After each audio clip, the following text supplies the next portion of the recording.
Nadreen, Bangladesh की नई सरकार ने यह अनाउंस किया है कि तीस्ता दरिया समेत बाकी के भी जो ऐसे रिवर्स हैं जो कि इंडिया और बांग्लादेश के दरमियान बहते हैं, तो उन्होंने कहा है कि इन रिवर्स की वाटर शेयरिंग के हवाले से जल्द टॉक्स इंडिया और बांग्लादेश के दरमियान होने जा रहे हैं।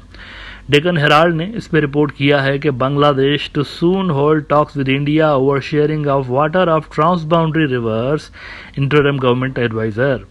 Earlier this month, Chief Advisor Mohammad Yunus said that the interim government would pursue ways to resolve the differences with India over the long-pending Teesta Water Sharing Treaty.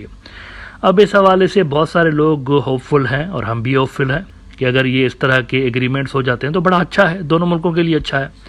लेकिन यहाँ पर एक टेक्निकल चीज़ है जिसको देखने की ज़रूरत है। पिछली जो सरकार थी बांग्लादेश की, उनको काफ़ी चैलेंजेस फेस करने पड़े इस हवाले से, और वो फेल रहे वो इस मुद्दे को 15 साल मुसलसल हुकूमत में रहे, लेकिन इस मुद्दे को रिजॉल्व करने में वो नाकाम रहे और उन्होंने कुछ ज़्यादा हार्ड अप्रोच अडॉप्ट की भी नहीं अपनी बात मनवाने के लिए, क्योंकि उनकी पॉलिसी जो थी वो स्पाइनलेस किस्म की थी, लव फॉर ऑल भलाई टुवर्ड्स नन। तो ये स्पाइनलेस किस्म की जो पॉलिसी होती है ये कॉन्फ्लिक्ट रिजॉल्व करने के लिए नहीं होती, ये डेड पॉलिसी होती है। असल में मुल्क जो हैं इस तरह की पॉलिसीज अडॉप्ट नहीं करते जनरली। जब आपके डिसएग्रीमेंट्स होते हैं, जब आपके मुल्कों के साथ इश्यूज होते हैं, तो फिर लव और इस तरह की जो चीज़ें हैं ना उस पर बात नहीं की जाती, फिर एक हार्ड स्टांस भी थोड़ा सा लिया जाता है, कभी एग्रेसिव डिप्लोमेसी की जाती है, कभी कुछ और तरीके आजमाए जाते हैं। अवामी लीग ने नहीं किए, एज अ रिजल्ट 15 साल तक ये इशू वो रिजॉल्व नहीं कर पाए।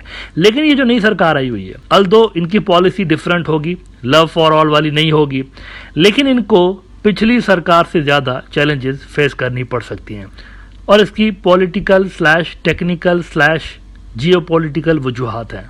देखें, पिछली जो सरकार थी ना, उनको सबसे ज़्यादा रेजिस्टेंस कहाँ से आ रही होती थी? तीस्ता वाटर शेयरिंग एग्रीमेंट के हवाले से ख़ास तौर पर अगर हम बात करें तो सबसे ज़्यादा उनको जो रेजिस्टेंस फेस करनी पड़ती थी वो ममता बनर्जी की पार्टी से फेस करनी पड़ती थी। एक मरतबा ममता बनर्जी की पार्टी ने ये जो इशू है तकरीबन रिजॉल्व हो चुका था, लेकिन उसके बावजूद उन्होंने धपड़दूस कर दिया था उस एग्रीमेंट को, तो उनकी पार्टी की तरफ से सबसे ज़्यादा रेजिस्टेंस इनको फेस करनी पड़ती थी। लेकिन ये जो नई सरकार आई है वहाँ पर यूनिस साहब की सरकार, इनको ममता बनर्जी से सिर्फ रेजिस्टेंस का सामना नहीं करना पड़ेगा, इनको बीजेपी की जानिब से भी शदीद रेजिस्टेंस का सामना इस विषय पे करना पड़ सकता है। और ख़ास तौर पर बीजेपी वेस्ट बंगाल यानी बीजेपी सेंटर अगर इनको पॉजिटिव सिग्नल्स भेज भी रही हो इस हवाले से, लेकिन बीजेपी वेस्ट बंगाल जो है उनके लिए तो सियासी मुद्दा है ना, उनका जो अपोनेंट है ममता बनर्जी वाले वो विरोधी हैं इस इशू के, तो ये उससे ज़्यादा विरोधी बन के दिखाएंगे। बल्कि अभी से लेकर कुछ आपको इशारे में दे देता हूँ, उनकी जो बीजेपी वेस्ट बंगाल के जो लीडर्स हैं उनकी स्टेटमेंट्स देख लीजिए कि वो किस तरह की सियासत वहाँ पर कर रहे हैं, आपको आइडिया हो जाएगा कि मूड क्या होगा इन टॉक्स के हवाले से, क्या मूड होगा बीजेपी वेस्ट बंगाल के अंदर। बिजनेस स्टैंडर्ड ने आज रिपोर्ट किया है 35% of West Bengal's population are Bangladeshi immigrants, BJP leader. On September 24, Suvendu Adhikari took part in a political program called Parivartan Yatra in Dhanbad, Jharkhand state. There he said that the number of Bangladeshis infiltrating West Bengal is so high that they are 35% of the total population of the state. अब ये उन्होंने 35% क्यों लफ्ज़ कहा है 35%, इसके पीछे भी एक बड़ी कहानी है। वो चाहते तो कोई सा भी झूठ बोल सकते थे, 5% बोल सकते थे, 50% बोल सकते थे, 35% उन्होंने क्यों बोला है? क्योंकि बीजेपी वेस्ट बंगाल जो है वो वेस्ट बंगाल के सारे मुसलमान जो हैं, मुसलमान शहरी, उनको बांग्लादेशी कंसीडर कर रहे होते हैं। वो कहते हैं वेस्ट बंगाल के अंदर जो भी मुसलमान हैं वो सारे के सारे बांग्लादेशी हैं। और अनऑफिशियल जो फिगर्स सामने आती हैं इस हवाले से मुसलमानों की पॉपुलेशन के हवाले से वो लगभग 35% है, यानी ऑफिशियल जो डेटा है वो तो 27% बताता है, 27%। मिसाल के तौर पर ये टेबल देखिए आप ज़रा, इसके अंदर ये पॉपुलेशन सेंसस की डेटा है, इसमें वो बताते हैं कि वेस्ट बंगाल के अंदर 70.54% हिंदू बरादरी के लोग हैं और 27% मुसलमान बरादरी के लोग हैं। लेकिन जो बहुत सारे और भी गैर सरकारी सर्वेज हैं उसके हिसाब से 35% के लगभग यहाँ पर मुसलमान रहते हैं वेस्ट बंगाल के अंदर। तो सुवेंदु अधिकारी ये जो फिगर कोट कर रहा है ये बेसिकली वेस्ट बंगाल के सारे मुसलमानों को इनडायरेक्टली ये बांग्लादेशी बोल रहा है। तो इस तरह की जो सियासत वहाँ पर زور پکڑ گئی ہے ویسٹ بنگال کے اندر. اس کے چلتے پروپوزڈ یہ جو واٹر شیئرنگ ایگریمنٹس ہوں گے بنگلہ دیش اور انڈیا کے درمیان، ان کو ویسٹ بنگال سے شدید مزاحمت، ریزسٹنس کا سامنا کرنا پڑ سکتا ہے، نہ صرف ممتا بنرجی بلکہ بی جے پی کی جانب سے بھی. لہذا چیلنج از ہیوج، یہ بہت بڑی چیلنج ہے. لیکن انڈیا کو سوچنا پڑے گا، اگر وہ یہ ایشوز ریزالو نہیں کرتے، پرانے والے ایشوز، یہ بہت پرانے ایشوز ہیں، کئی ڈیکیڈز پرانے ایشوز ہیں، اگر وہ یہ ایشوز ریزالو نہیں کرتے تو بنگلہ دیش کے پاس اور بھی بہت سارے آپشنز ہیں. بنگلہ دیش پہلے ہی پاکستان اور چائنا اور اس طرح کے جو ملک ہیں ان سے اپنے ٹائز ڈیپ کرتا جا رہا ہے، بلکہ پاکستان کے اندر کیا موڈ ہے یہ بھی انڈیا کو دیکھنا پڑے گا. پاکستان کا بڑا نیوز آؤٹ لیٹ ہے ایکسپریس ٹریبیون، انہوں نے 2 روز پہلے ایک اسٹوری لگائی ہے، time to close the chapter of 1971 tragedy, Pakistan was willing to bury the past but not on terms of Sheikh Hasina who simply wanted to humiliate Islamabad. Hasina was a staunch ally of India and she never moved an inch towards Pakistan without first seeking prior approval from New Delhi.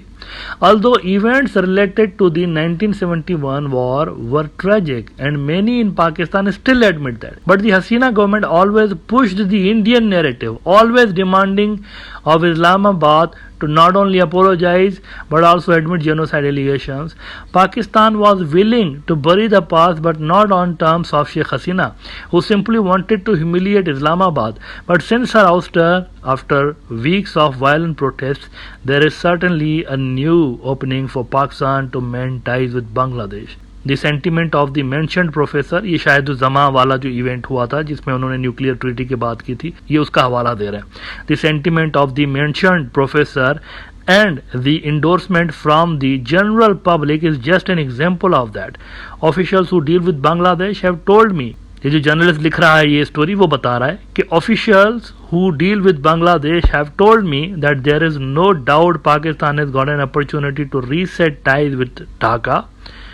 The winds of change can be gauged from the fact that Pakistani diplomats had more meetings with Bangladeshi officials in the last month and a half than during the entire 15-year term of Sheikh Hasina. Now یہ بنگلہ دیش اور پاکستان کے درمیان جو ties develop ہو رہے ہیں تیزی کے ساتھ، اس کی صورتحال ہے، یہ انڈیا کو دیکھنا پڑے گا. اگر آپ بنگلہ دیش کے ساتھ یہ پرانے واٹر شیئرنگ کے اور بارڈر کلنگز کے یہ جو معاملات ہیں یہ اگر آپ سیٹ نہیں کریں گے تو ڈائریکٹلی اس کا فائدہ پاکستان کو پڑ سکتا ہے. پاکستان اور بنگلہ دیش کے درمیان جو ٹائز ہیں وہ تیزی کے ساتھ آپ کو اسٹرانگ ہوتے ہوئے نظر آئیں گے. آپ خود ہی اپنا لاس یہاں پر کریٹ کر رہے ہوں گے ریجن کے اندر. آپ اسٹریٹجک گیپ چھوڑیں گے، اس اسٹریٹجک گیپ کو پاکستان فل کر رہا ہوگا. آپ دیکھیں نا، وہ بتا رہے ہیں کہ 15 سالوں میں اتنی میٹنگز نہیں ہوئی پاکستانی آفیشلز کی جتنی 1.5 مہینے کے اندر ہوئی ہیں. اتنی تیزی کے ساتھ پاکستان وہاں پر ایکٹیو ہے. تو یہ انڈیا کے نیشنل انٹرسٹ میں بالکل بھی نہیں ہے کہ آپ بنگلہ دیش کے پانی کے اوپر سیاست کھیلتے رہیں، بی جے پی والے اور ممتا بنرجی والے. انڈیا کے نیشنل انٹرسٹ میں نہیں ہے. انڈیا کے یہ نیشنل انٹرسٹ میں ہے، نارتھ ایسٹ کی بھی وجہ سے اور دیگر فیکٹرز کی بھی وجہ سے، کہ انڈیا کے ٹائز بنگلہ دیش کے ساتھ اچھے ہونے چاہیے. اور اچھے ٹائز رکھنے کے لیے ضروری ہے کہ آپ یہ ایشوز ریزالو کریں، اور یہ ریزالو ہو سکتے ہیں. یہ کوئی بہت بڑا کمپلیکیٹڈ میٹر نہیں ہے پانی کی شیئرنگ کا، اتنا کمپلیکیٹڈ نہیں ہے، آپ کر سکتے ہیں اس کو ریزالو. صرف ولنگنیس دکھانے کی ضرورت ہے. اگر آپ ایسا نہیں کریں گے تو اس کا نقصان بہرحال انڈیا کے نیشنل انٹرسٹ کو بھگتنا پڑے گا.